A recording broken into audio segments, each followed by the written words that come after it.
சீனாவிடமிருந்து அதிநவீன போர் விமானங்களை ஈரான் கொள்வனவு செய்ய இருப்பதாக தகவல்கள் வெளியாகி இருக்கின்றன. என்ன வகை விமானங்களை ஈரான் கொள்வனவு செய்ய இருக்கிறது, அதனுடைய சிறப்பியல்புகள் என்ன என்பது சம்பந்தமான முழுமையான விவரங்களை இந்த வீடியோவில் பார்க்க இருக்கின்றோம். காசாவில் இடம்பெற்று வருகின்ற பொதுமக்கள் படுகொலை நாளுக்கு நாள் அதிகரித்து வருகிறது. இது சம்பந்தமாக கிடைத்திருக்கக்கூடிய சில பிந்தி கிடைத்த தகவல்களையும் புள்ளி விவரங்களையும் இந்த வீடியோவில் பார்க்க இருக்கின்றோம். அதே வேளையில் பிரபல உதைபந்தாட்ட வீரர் ஒருவர் கார் விபத்தில் சிக்கி பலியாகி இருக்கின்றார். அது குறித்த செய்திகளையும் இந்த வீடியோவில் பார்க்க இருக்கின்றோம். தமிழடியான் வேர்ல்ட் யூடியூப் சேனலுக்கு உங்கள் அனைவரையும் வருகவென அன்புடன் வரவேற்கின்றேன். இது போன்ற உலக செய்திகளையும் ஆய்வுகளையும் உடனுக்குடன் தெரிந்து கொள்ள தமிழடியான் வேர்ல்ட் யூடியூப் சேனலை மறக்காமல் சப்ஸ்கிரைப் பண்ணுங்கள். சீனாவிடமிருந்து J-10C என்று சொல்லப்படக்கூடிய அதிநவீன போர் விமானங்களை கொள்வனவு செய்வதற்கு ஈரான் முடிவெடுத்திருப்பதாக தகவல்கள் வெளியாகி இருக்கின்றன. இதில் இரண்டு விதமான ரிப்போர்ட்ஸ் வருது. ஒன்று ஏற்கனவே சில விமானங்கள் ஈரானுக்குள் வந்துவிட்டதாக ஒரு தகவலும், இன்னும் ஒரு ரிப்போர்ட் என்ன சொல்லுதுன்னு சொன்னா இனித்தான் அந்த விமானங்கள் வந்து சேரப்போவதாக. எனவே உண்மை எதென்று சொல்லி தெரியல. ஏனென்று சொன்னா ராணுவ ரகசியம் என்றது அப்படித்தான். சில தகவல்கள் வரும், சில தகவல்கள் வராது. எனவே ஈரான் வாங்க இருக்கின்ற அந்த நவீன போர் விமானங்களாகிய J-10C இந்த விமானங்களை பற்றி பார்ப்போம். இதை பார்த்தீங்கன்னு சொன்னா சீனாவால் உற்பத்தி செய்யப்படுற இந்த வகை விமானங்கள், அதாவது ஜெனரேஷன் என்று பார்க்கக்குள்ள உங்களுக்கு தெரியும், இப்போ இன்றைய சூழ்நிலையில் 5ஆம் தலைமுறை போர் விமானங்கள் வந்துட்டுது. ஜெனரேஷன் 5 வகை போர் விமானங்கள் உலகத்தில் இருக்குது. இந்த வகை போர் விமானங்கள் பார்த்தீங்கன்னு சொன்னா 4.5 அந்த ஜெனரேஷனை சேர்ந்த போர் விமானங்கள் ஒற்றை இன்ஜினை கொண்டவை. இருந்த போதிலும் கூட அதிநவீன போர் ஆற்றலையும் அதிநவீன தொழில்நுட்பத்தையும் கொண்டவை இந்த வகை விமானம் என்று சொல்லி சொல்லப்படுகிறது. உங்களுக்கு ஞாபகம் இருக்கும், ஏற்கனவே ஈரான் ரஷ்யாட்ட 50 விமானங்கள் வாங்குறதுக்கான ஆர்டரை கொடுத்திருந்தது. அதாவது Su-35 வகை விமானங்கள், அதுவும் அதிநவீன இரட்டை என்ஜின்கள் பொருத்தப்பட்ட போர் விமானங்கள். அந்த வகை விமானங்களை வாங்குறதுக்கு ஏற்கனவே ரஷ்யாட்ட ஆர்டர் கொடுத்திருந்தது. ஆனால் ரஷ்யா உங்களுக்கு தெரியும், யுத்தத்தில் பயங்கர பிஸியா இருக்கிறபடியால அதனால வேகமாக அந்த விமானங்களை உற்பத்தி செய்ய முடியல. இதுவரைக்கும் 2 அல்லது 3 விமானங்கள் தான் ஈரானுக்கு வழங்கப்பட்டிருப்பதாக சொல்லப்படுகிறது ரஷ்யாவிடம் இருந்து. அதனால ஈரான் உடனடியாக முடிவெடுத்திருக்கேன் என்று சொன்னா அவசரமாக சீனாவிடம் இருந்து இந்த போர் விமானங்களை வாங்கணும் என்று சொல்லி, அதோட குறிப்பிட்ட அந்த 12 நாட்களும் பார்த்தீங்கன்னு சொன்னா ஈரானினுடைய வான்பரப்பு முழுமையாக தங்களுடைய கட்டுப்பாட்டின் கீழ் இருந்ததாக இஸ்ரேல் திரும்ப சொல்லிக்கொண்டே வந்தது. அந்த வகையில் பார்த்தீங்கன்னு சொன்னா இஸ்ரேலினுடைய அந்த வான் ஆதிக்கம் மேலோங்கி இருந்தது. எனவே அதனை ஈடு செய்யும் விதமாகவும் உடனடியாக இந்த குறைகள் எல்லாத்தையும் களையும் விதமாகவும் ஈரான் அவசரமாக பல முயற்சிகளை மேற்கொண்டு வருது. உங்களுக்கு தெரியும், ஏற்கனவே உள்நாட்டில் நிறைய பேர் கைது செய்யப்படுகின்றார்கள், சந்தேகத்துக்கிடமானவர்கள் விசாரிக்கப்படுகின்றார்கள், தேவைப்படுபவர்களை தூக்கில் போடுகின்றார்கள். இப்படியான ஒரு சுத்திகரிக்கின்ற பணி நாடு முழுவதும் ஒரு சுத்திகரிப்பு பணி இடம்பெற்றுக் கொண்டிருக்கிறது. அதே வேளையில் என்னென்ன ஆயுதங்கள் வாங்கணும், என்னென்ன விமானங்கள் வாங்கணும் என்று சொல்லி அந்த பட்டியல்கள் எல்லாம் தயாரிக்கப்பட்டு ஈரான் தன்னை முழுமையாக பலப்படுத்திக் கொள்வதற்கான முயற்சியில் ஈடுபடுகிறது.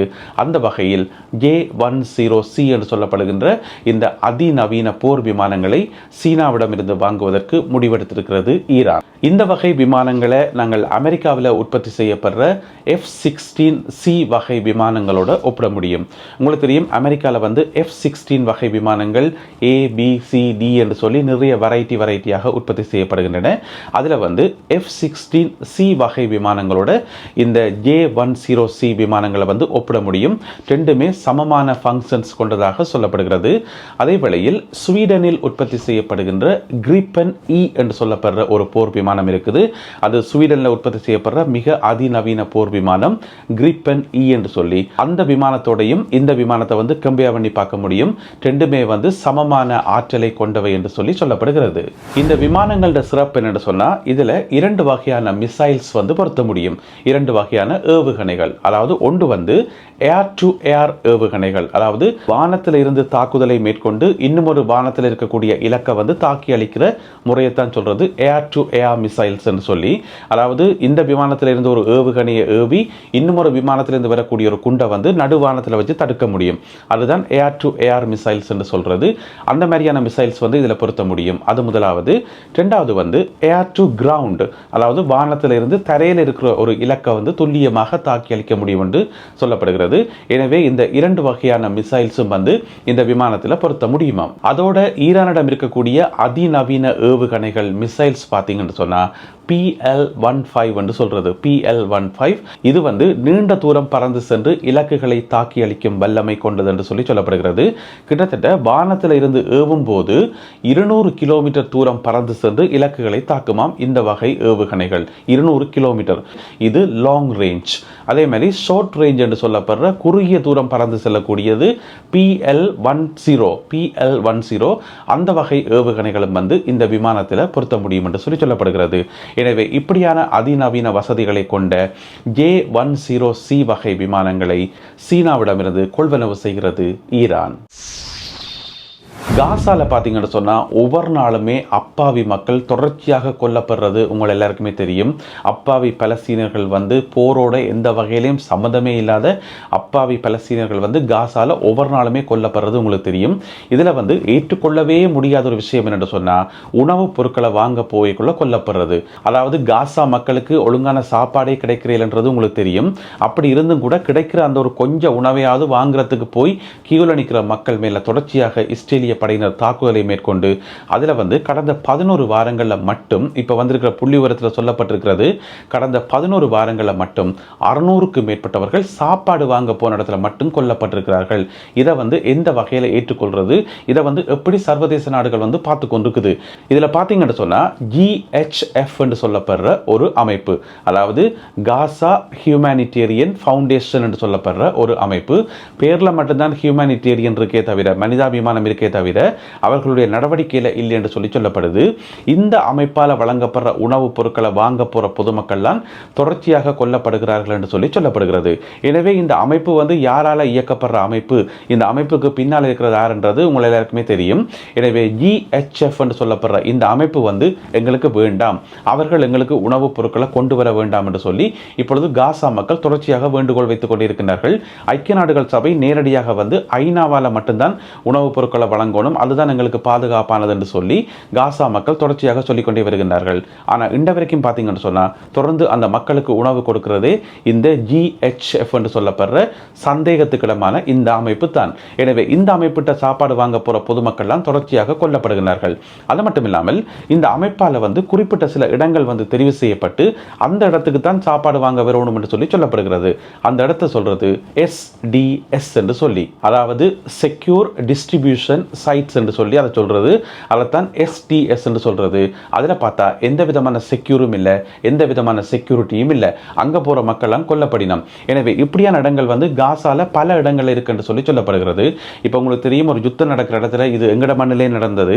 கடுமையான யுத்தம் நடந்துள்ள வந்து பாதுகாப்பு வலயம் என்று சொல்லி சில இடங்கள் வந்து அறிவிக்கப்படும். அந்த பாதுகாப்பு வலயத்துக்கு போனால் நீங்கள் உயிர் தப்ப முடியும், அங்க வந்து எந்த விதமான தாக்குதலும் நடக்காது என்று சொல்லி சரி என்று பொதுமக்களாகிய நாங்கள் பாதுகாப்பு வலயத்துக்கு போனா அங்கதான் முழுக்குண்டும் வந்து விழும், அங்கதான் ஏராளமான மக்கள் வந்து கொல்லப்பட்டார்கள்.